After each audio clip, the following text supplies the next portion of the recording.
Pag-usapan pa po natin ang mga activities si Pangulong Marcos bago ang kanyang SONA. Kasama natin dito sa studio si Mobile Journal Julie Baiza. Before natin puntahan yung ibang activities, Julie, balita ko may sinabi tungkol kay o reaksyon doon sa mga pahayag ni VP Sara. Oo, Joby. Maiksi lang ang sinabi ng Pangulo Kasi natanong siya tungkol nga sa sinabi ni VP Sara na hindi na siya tatanggap ng any position pa sa gabinete. Sabi ng Pangulo, that's okay. That's her position. Ganon Okay. kaiksi ang sinabi ni PBBM. So parang OA pala yung ano ko, yung pagkakasabi ko ng ng okay kanina, no? Oo, Pero so parang that's malumanay na okay lang. Oo, that's okay. Mhm. So, well, may kapalit naman na, no, kung education ang pinag-uusapan. So, ibig sabihin, okay lang sa kanya, parang wala naman palang naiisip na pwede ilagay sa ibang lugar sa gabinete si VP Sara. No? Hindi naman niya yun natalakay sa inyo. Ang dating kasi sa sinabi ng Pangulo na that's her position, parang nire-respeto niya kung ano yung gusto ni VP Sara. Na parang si BBM, madalas gano'n naman yung pahayag niya eh. Kapag sinabing hindi, kapag sinabing ayaw, okay. Okay. So, okay is the word. Ano. Okay, puntahan natin yung paghahanda sa SONA. No? So kanina, we've been receiving reports kung ano yung kung gaano nakahigpit doon sa batasan. Pero ang Pangulo ba, aside from paglilibot, ay ano bang paghahanda pa ang ginagawa niya? Una, syempre, yung speech ng Pangulo. Ang sabi ni PBBM, tapos na daw yung kabuuan ng kanyang speech. Pero konting fine-tuning pa daw na gagawin over the weekend.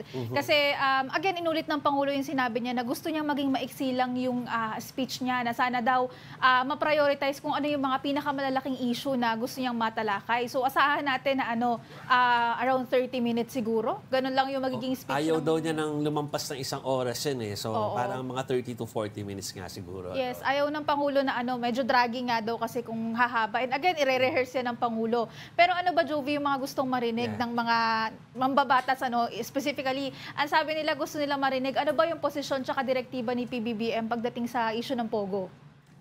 Marami nag-aabang yan kasi sabi nila after all the mga mga pronouncements from aside from the lawmakers pati yung mga taga gabinete sinasabi nila na hindi na sila pabor sa Pogo. So we're waiting for the president to speak up.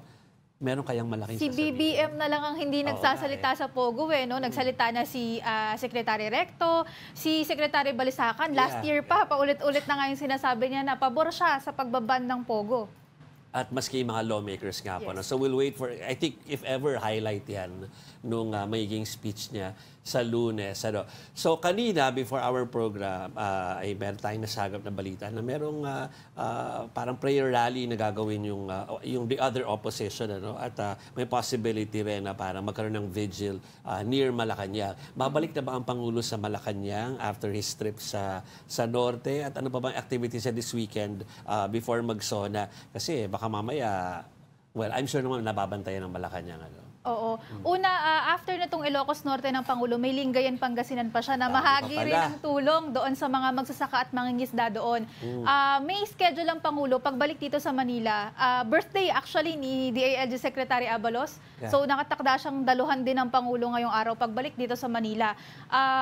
Meron pang mga nakalatag na schedule, meron pang schedule ang Pangulo over the weekend. Hindi pa napa-finalize sa amin. Ang nilabas actually after SONA, right after yung SONA kinabukasan, meron na ulit out of town si PBBM. Okay. So, anything else na paalala ng Malacanang sa inyong mga magko-cover doon para sa Lunes? Napag-usapan na natin yung mga possible na tatalakayin at mga gusto marinig ng taong bayan. Pero sa atin, bilang mga magko-cover doon sa inyo, meron bang mga paalala pa sa inyo para sa Lunes? Of course, yung security, Joby, napakahalaga. Kasi yung mga ID na sa atin sa media, yung mga ID na ibinigay sa atin, hahanapin po talaga yan. Kasi hindi talaga kayo makakapasok o makakapag-cover.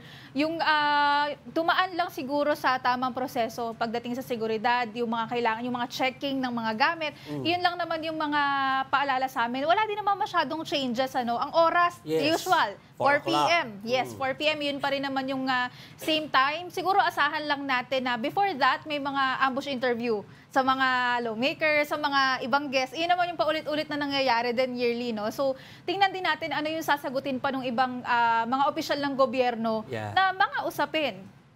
Sabi nila, usually 4 o'clock naririnig na natin yung national anthem natin na dapat nagpe-play o nagpe-playback or tinutugtog at kinakanta doon sa batasan. Meron bang ibang mga kantang maririnig? Alam mo naman, meron silang mga bagong kanta at Oo, yung Panunumpa, of course, yung panahon na ng pagbabago. Ayan, Exactly. yung bagong Pilipinas Hymn, asahan natin na maririnig natin yan after ng lupang hinirang, kabisado na nga namin eh. Oo, kung mapapanood niyo po na sinasabayan na namin. Sabi nga ng mga fellow reporters mo sa Malacanang, naninibago pa ang lahat because of that, pero kayo, lagi nyo naman naririnig yun, even before. At may sarili pa kaming lyrics doon sa Kasi matagal na eh.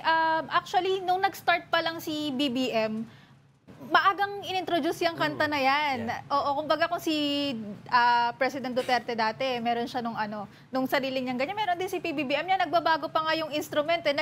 May guitar version pa ngayon itong Iba. Oo. Okay. So, we'll expect your reports this coming Monday. Julie, thank you. Maraming salamat. Keep on covering the President.